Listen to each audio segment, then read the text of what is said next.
ባሪያ የሚለው መጀመሪያ ጊዜ የተገኘው ከታላቁ አባት ኖህ ነው።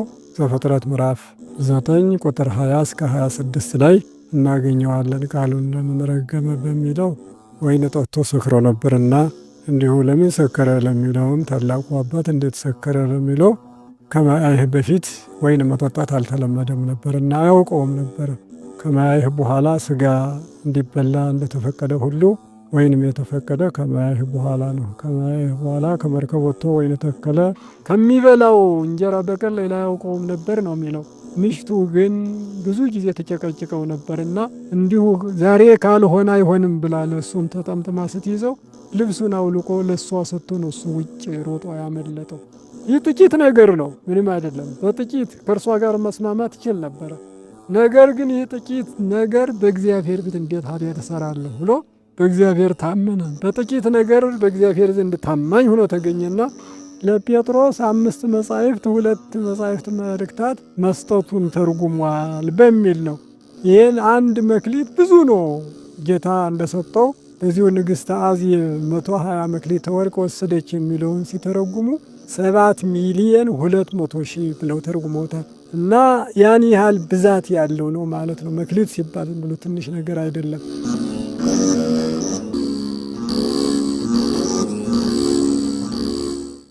በስመ አብ ወወልድ ወመንፈስ ቅዱስ አሐዱ አምላክ አሜን።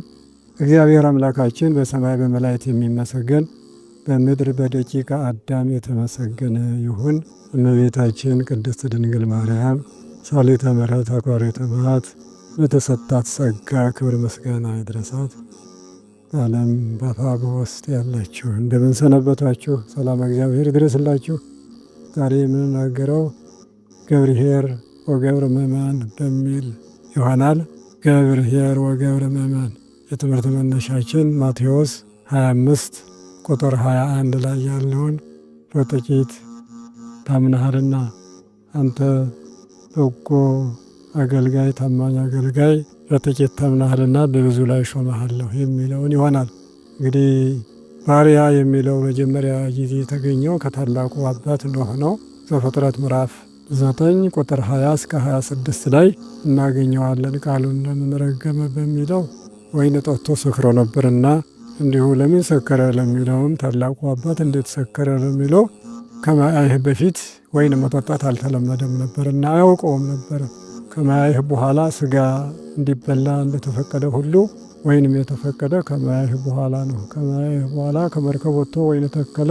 ወይን ከዚያ በፊት ጠጥቶ ስለማያውቅ መጠኑን አብዝቶ ሰከረ ይሉታል ብዙዎቹ። ሌላ ምክንያት ቢኖር ራቁት ወጥቶ ስለተኛ የካም ልጅ ከነዓን አይቶ ሄዶ ለአባቱ ነገረው። አባቱም አይቶ እየተዘባበተ እየሳቀ ወጥቶ ለወንድሞቹ ለሴምና ለያፌት ነገራቸው። እነሱ ግን ፊታቸውን ወደ ውጭ አዙረው ልብሳቸውን አምጥተው አልብሰዋል። ስለዚህም ወይን ወይም ስካር ልብን ፈጽሞ አያሳጣምና ወጽሕወ ኖህ እምስካረ ወይኑ ይላል። ከወይኑ ስካር ከነቃ በኋላ አወቀ ሁሉንም። ከነዓን የባሪያ ባሪያ ይሁን ለወንድሞችም ተገዥ ይሁን ብለው ረገመው ይላል። ምክንያቱም የኃጢአቱ ምንጭ እሱ ስለሆነ ነው።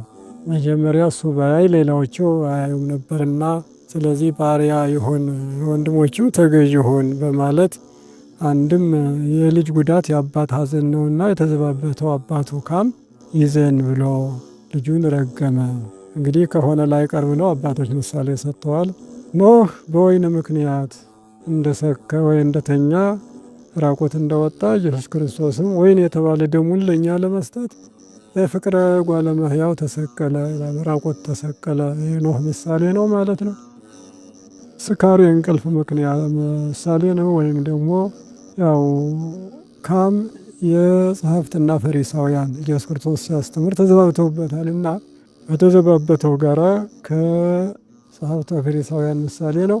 ሴምና ያፌት ግን ልብሳቸውን አምጥተው እንዳለበሱት ሁሉ የፀሐይና የጨረቃ ብለዋል። ፀሐይና ጨረቃ የቀን ልብሳቸውን ብርሃንን ከራሳቸው ተገፈው እንግዲህ ኢየሱስ ክርስቶስን ራቁትነት አናሳይም ብለው ጨለማ ስለለበሱ ለኖህ ላለበሱ ልጆቹ ምሳሌዎቹ ሆነዋል ማለት ነው። አንድም ዮሴፍና ኒቆዲሞስ ምሳሌዎች ናቸው። ዮሴፍና ኒቆዲሞስ ቅዱስ ሥጋውን በክብር ገንዘው በክብር አስቀምጠዋልና የኒቆዲሞስና የዮሴፍ ምሳሌዎች ብለው አባቶች ምሳሌ ሰጥተዋል። እንግዲህ መጀመሪያ ቃሉ በዚህ አይነት የተገኘ ከሆነ በገንዘብ ባሪያ ተብሎ የተሸጠው መጀመሪያ ጊዜ ዮሴፍ ነው። ዘፍጥረት 37:17 ጀምሮ ስናይ ለግብፃውያን ባሪያ ግዙ ብለው በ20 ብር እንደሸጡና በከነአን 20 ብር በግብፅ 30 እንደሆነ እዚያ በ30 ብር እንደተሸጠ ብዙ ጊዜ ይነገራል። ዮሴፍ ነው ለመጀመሪያ ጊዜ ባሪያ ተብሎ በሰው ሀገር የተሸጠ።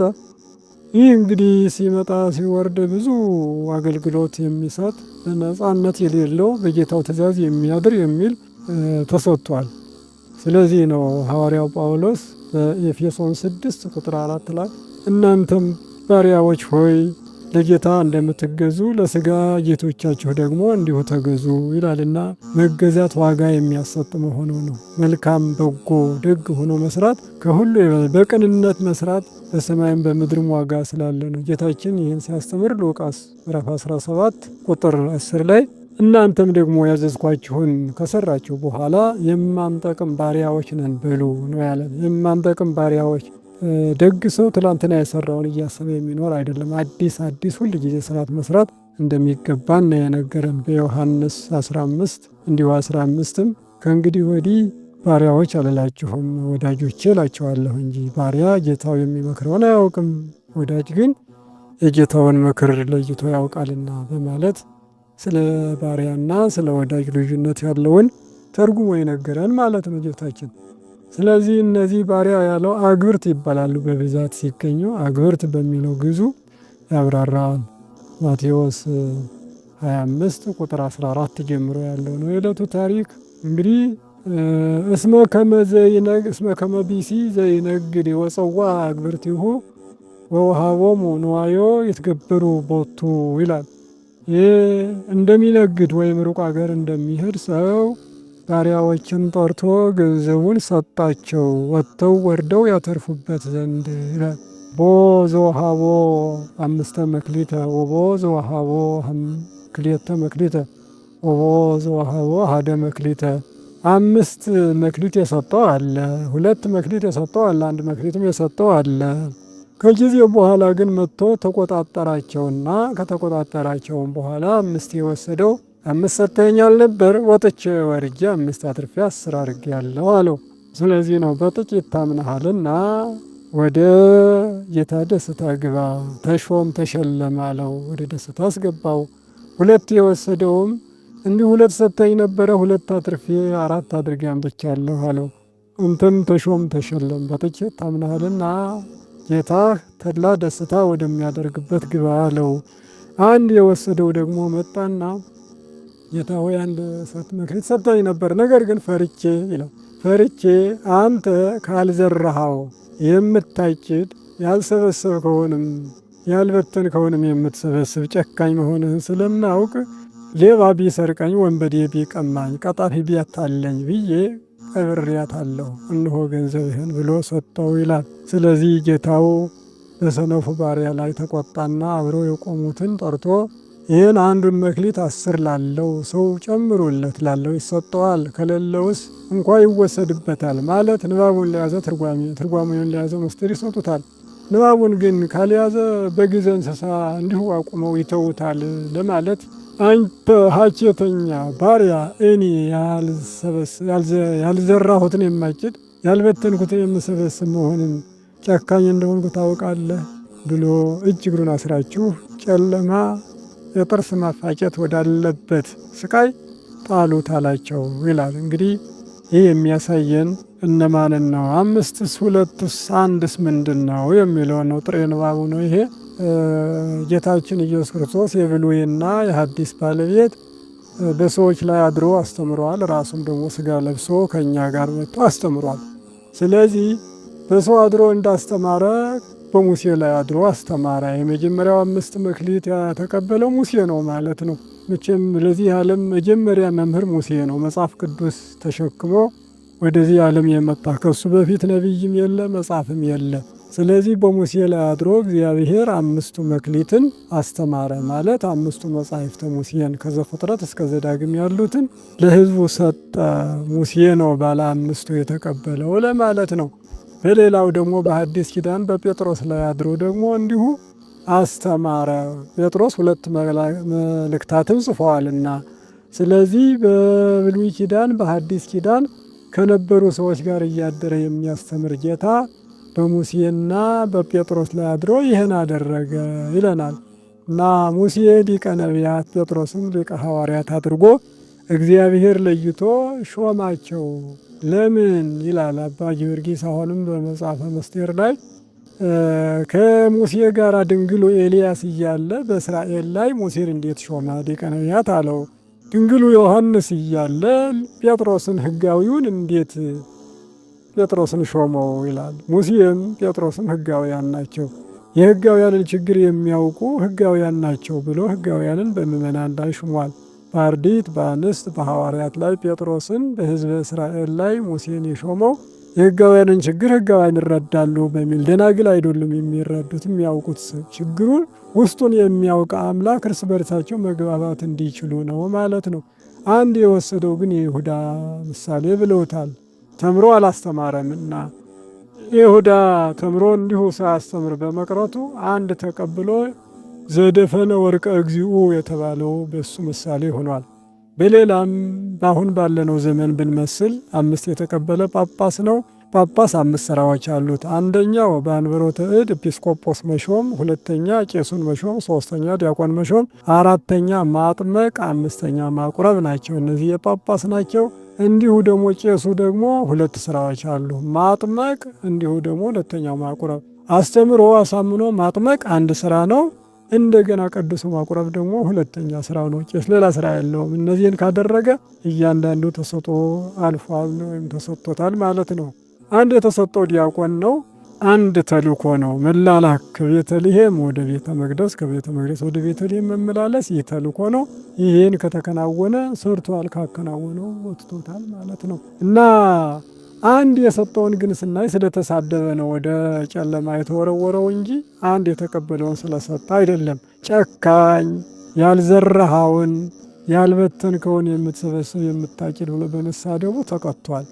እያንዳንዱ ግን ቢችል አትርፎ እንደነዚህ ባይችል ደግሞ የተቀበለውን በ40 ቀን በ80 ቀን የተቀበላትን የክርስትና ሃይማኖት ለጌታ ሲመጣ እንዲያስረክብ መጽሐፍ ቅዱስ ግድ ይላል። ይሄን ካስገኘ በቂው ነው። ምክንያቱም እድል አለው፣ የማትረፍ ችሎታ ያለው አለ። ማትረፍ ካልቻለ ደግሞ የተቀበለውን ይዞ መገኘትና ለሰጠው ሰው አደራውን መመለስ ትልቁ ዋጋ አለው ማለት ነው። እና በዚሁ አይነት እነዚህ 5 የተቀበለው ፍጹም ባለጸጋ ብለዋል። 2 የተቀበለው ማዕከላዊ ባለጸጋ ራሱን የቻለ፣ አንድ የተቀበለው ድሃ ነው።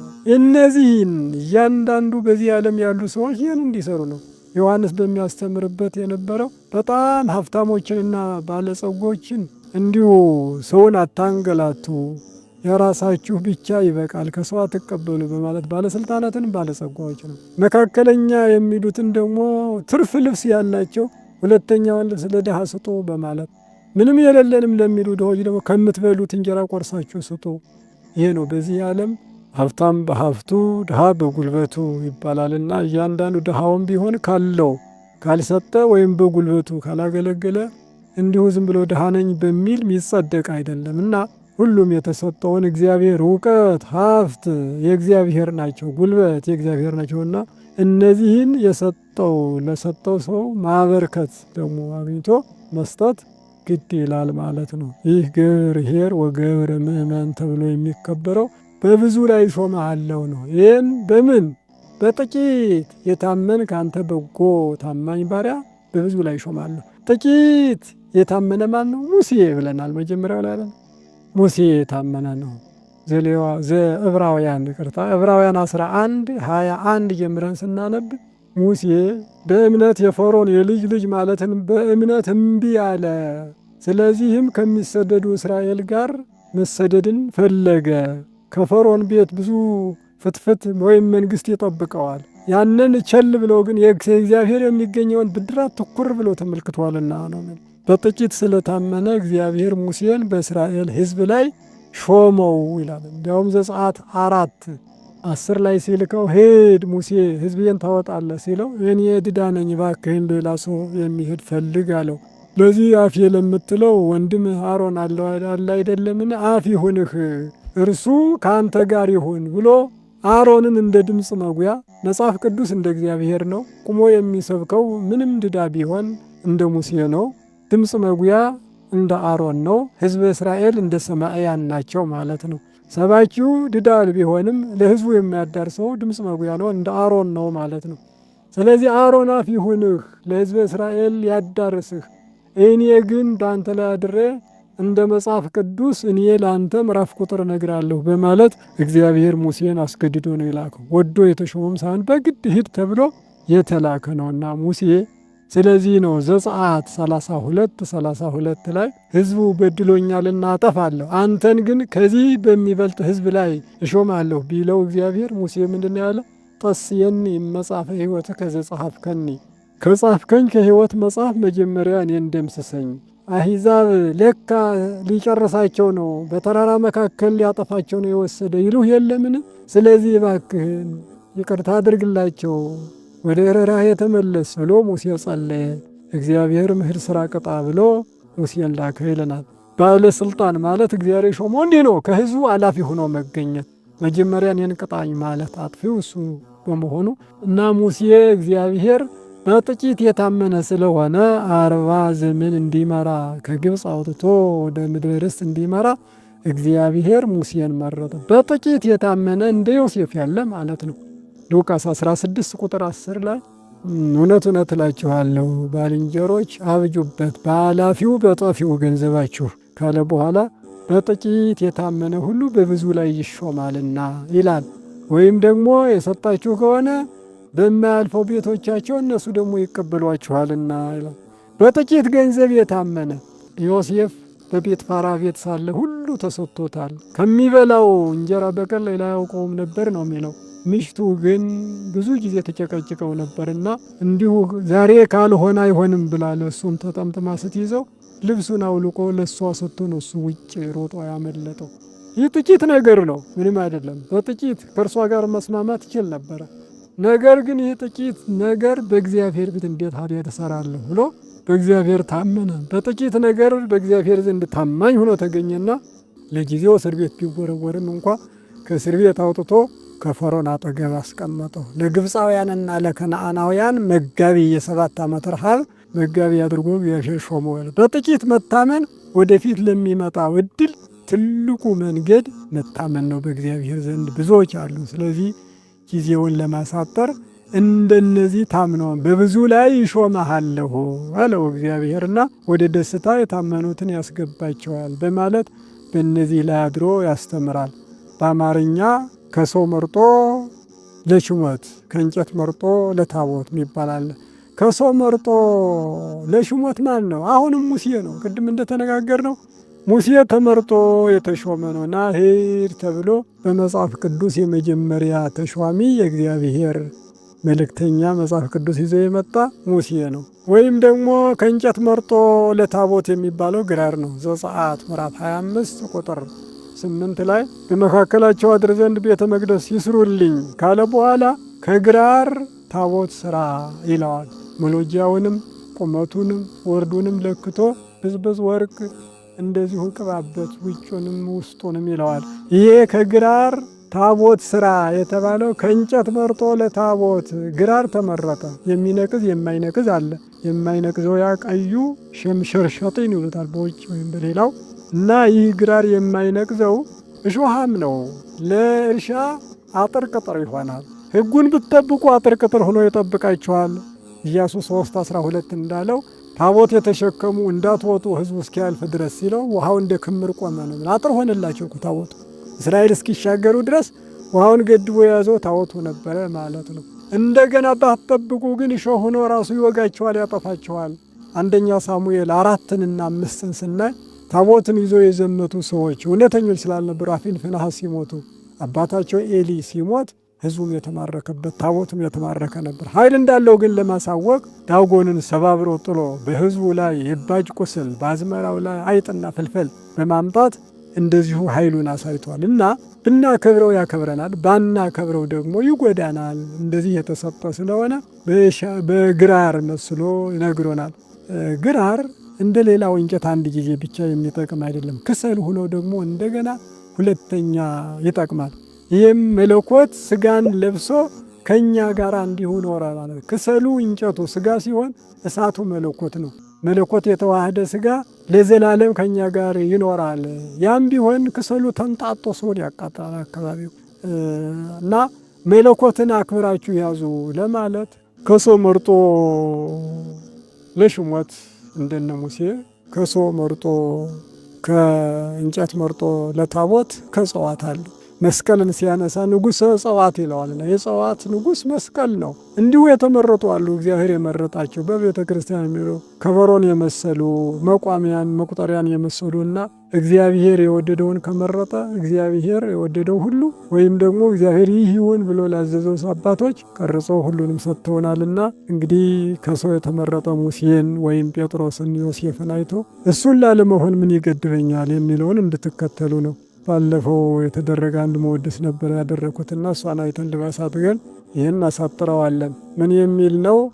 ሀባው ዘሰገም ሐምስ ጠባባተ ልብ ወሐምስ አብዳት ቅንዋት አይዳዋይ ጋር አምጣነ ይብዬ መክሊት እግዚአ ደናግል አስር አስሮነ ደናግለ ትመስል መንግሥተ ሰማይ ወርቀ ገብርኄር ለዘያጸምዑ ምሳሌሁ ጽንዓ ሃይማኖት መልካም ወኬፋ ስነ ምግባር ይብልሂ ሄይሰኒ ህጋፉ ከመዝሙር ማእላፍ ቅንየያት ወርቅ ወብሩር ቅንየ ማህልየት ዳዊት ምሁረ ያሬድ መምህር አምጣነ ይዜምር ቅንዋተ ዘነግህ ወዘቀትር የሚል ነው። ይህ ማለት ምንድን ነው?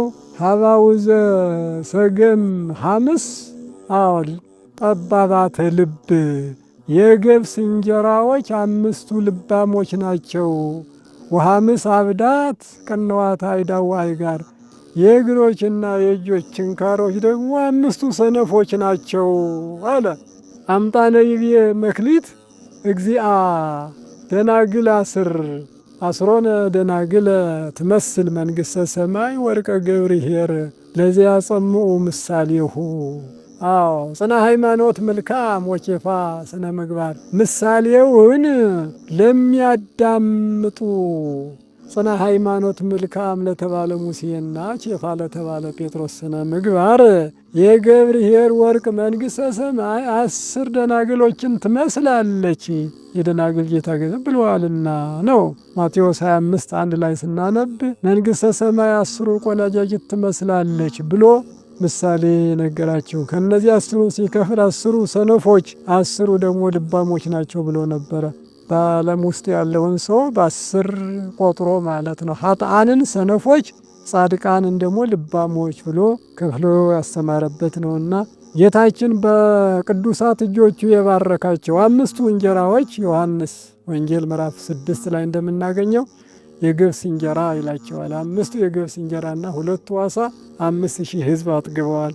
እነዚህ የገብስ እንጀራ በእጆቹ የተባረኩት 5 እንጀራዎች በ5ቱ አዕማደ ምስጢር ተመስለዋል። ልባሞች ናቸው። ሰውን ሲያስተምሩ ሲመክሩ ይኖራሉ ነው። ጌታችን እጅና እግሩ የተቸነከሩ ችንካሮች ግን በቁጥር 5 ቢሆኑም ሰነፎች ናቸው። ስቃይና መከራ አሳይተዋልና ሰነፎች ናቸው በሚል ተመደበ። ስለዚህ ያ ገንዘብ ግን መክሊት የተባለው 10 ቆነጃጅትን ይመስላል ብሎ በጌታ የተመሰለው ያ ገንዘብ ደግሞ መንግሥተ ሰማይ 10 ቆነጃጅት ትመስላለች እንዳለ የወርቅ የገብርኄር መክሊት 10 ሆነች። 5 ነበረች 10 ሆነች ራሷን ችላ።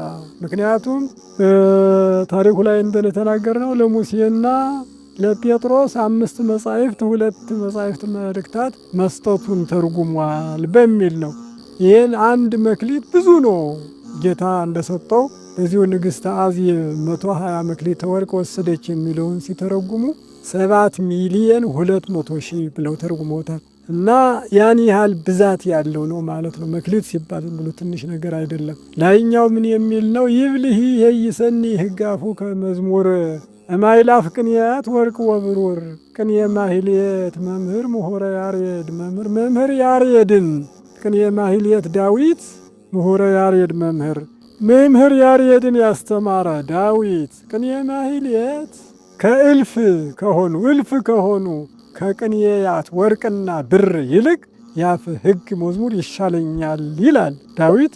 የይሰኒ ሕጋሁ ከማይላፍ ወርቅ ወሩር 118:72 ላይ የምናገኘው ቃል ነው። ያፍ ሕግ ይሻለኛል፣ ከወርቅና ከብር ያፍ ሕግ ይሻለኛል አለ ዳዊት። ሰም ነው። ወርቁ ቅኔ ማህሌት ያሬድ የወጣበት ያ ቅኔ ማህሌት ከቅኔያት መዝሙር ይሻለኛል አለ። ምክንያቱስ አምጣኔ ይዜምር ቅንዋተ ዘነግህ ወዘቀትር የነግሁንና የቀትሩን ቅንዋት ይዘማልና። አብይ ጾም ቅንዋት የሚባል አለ። የነግህ የሰልስት የቀትር የ9 ሰዓት ቅንዋት እየተዘመመ ስለሚሄድ ያ ይዘማልና ይሻለኛል አለ ተብሎ ከመጽሐፍ ቅዱስ የተቀመመ መወድስ ነው። እንግዲህ ገብርኄር ይህን ይመስላል። በዚህ በገብርኄር የሚባለው ሳምንቱ ቅዱስ ያሬድ ስለ ዜማ ልዩነት አድርጓል። አጠቃላይ አብይ ጾም የቅዱስ ያሬድ ዜማ ይደርሳል። ትልቁ መናኸሪያ የዜማው ጊዜ ይህ ነው።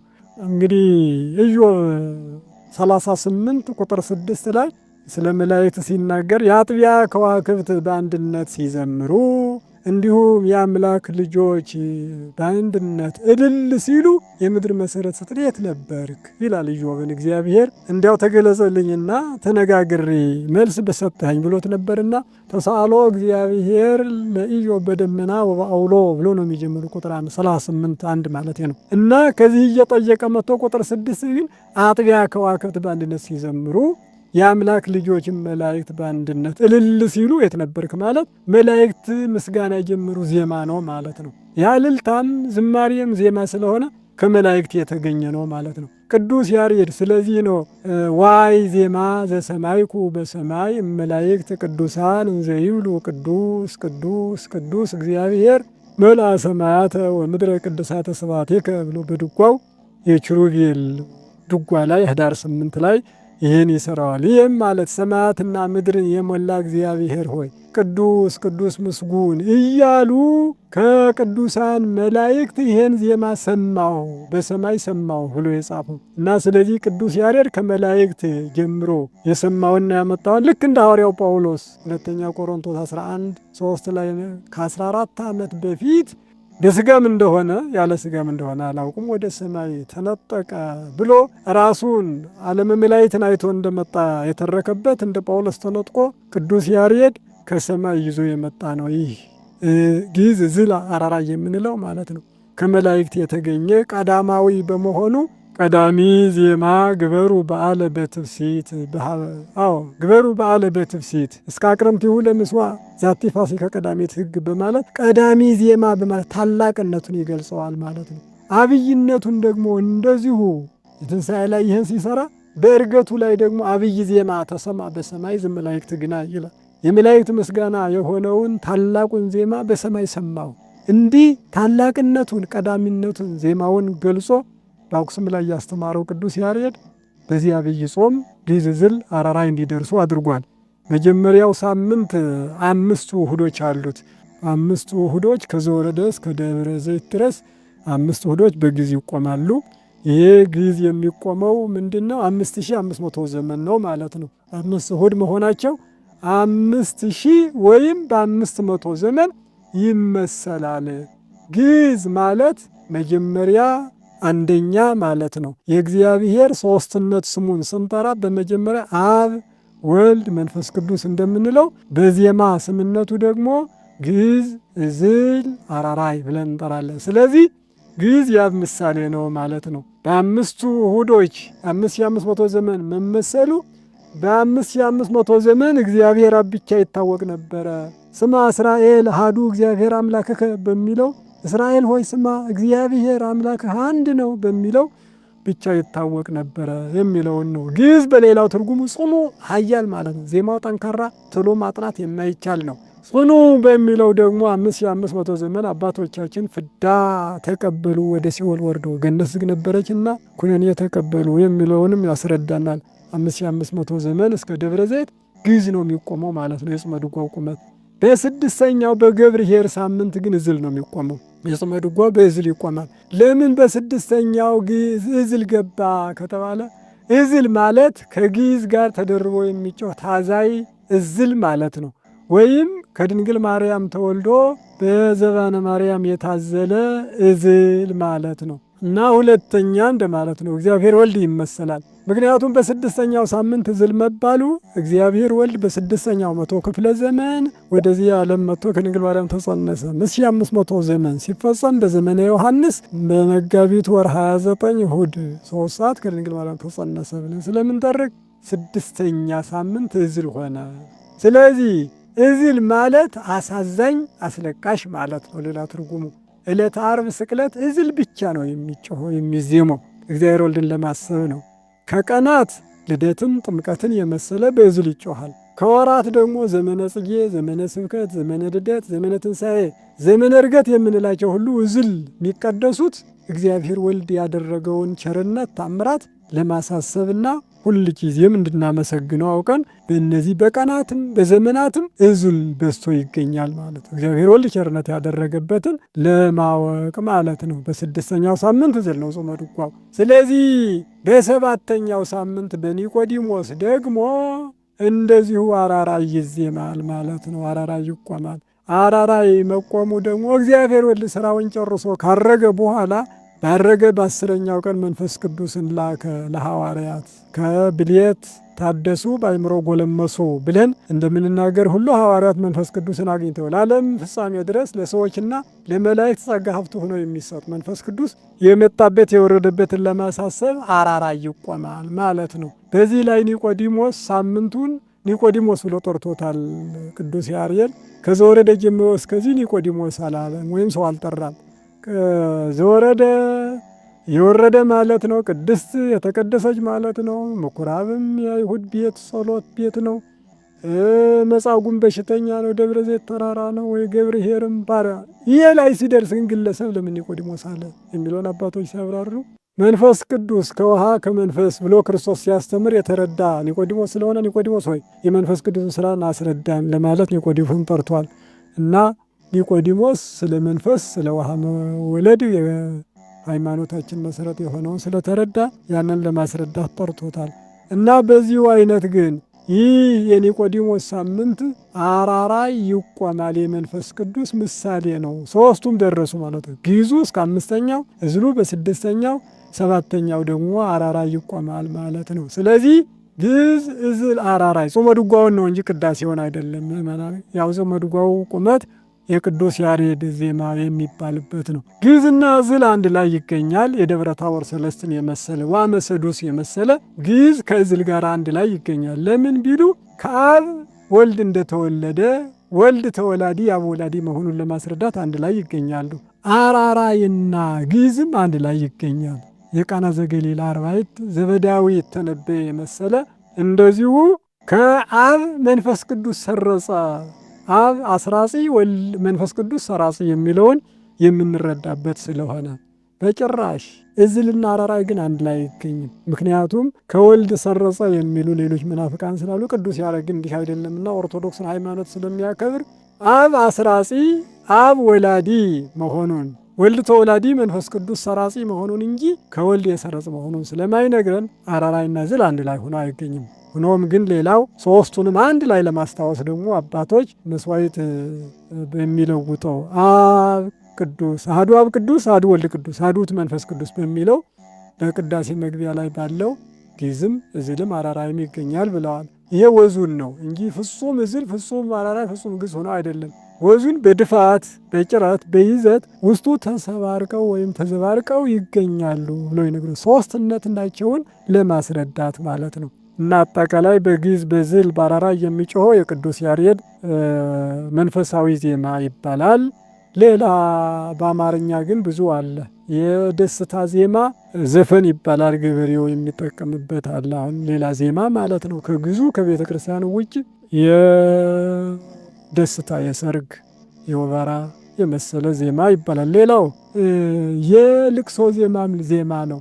አስለቃሽ አለ፣ አልቃሽ አለ። እና አንድ ሲል የሰማሁት ምን ነበረ፣ እንዲያው በኩር ልጁ ሙቶበት አንድ አባት አዝኖ እንዲያው ምንድነው ያለ ያ አስለቃሹ ሚካኤል እንዳሻው ገብርኤልም ብሻው ምናዋ ማርያም ወልደሽ የቀመሽው ሲል አልቅሶ አስለቅሷልና እንዲህ ያለ ልቅሶ ዜማ የዜማ ይዘቱ ነው ወይም ደግሞ ቅንቀናና ዜማ ያለ መሆኑን ነው። አራተኛው የልመና ዜማ ድሆች የሚለምኑበት ነው። አምስተኛው ደግሞ ዜማ የምንለው ቀረርቶ ወይም ደግሞ ይሄ ፎከራ፣ ሽለላ የምንላቸው በአምስት ይመደባሉ ለማለት በአማርኛ ዜማ ግዕዝ ብቻ ነው እንጂ ሌላ የለም እንዳንል ነው። እና አንዲት ጉባኤ ቃና ብዬ ልጨርስ ልዝጋው።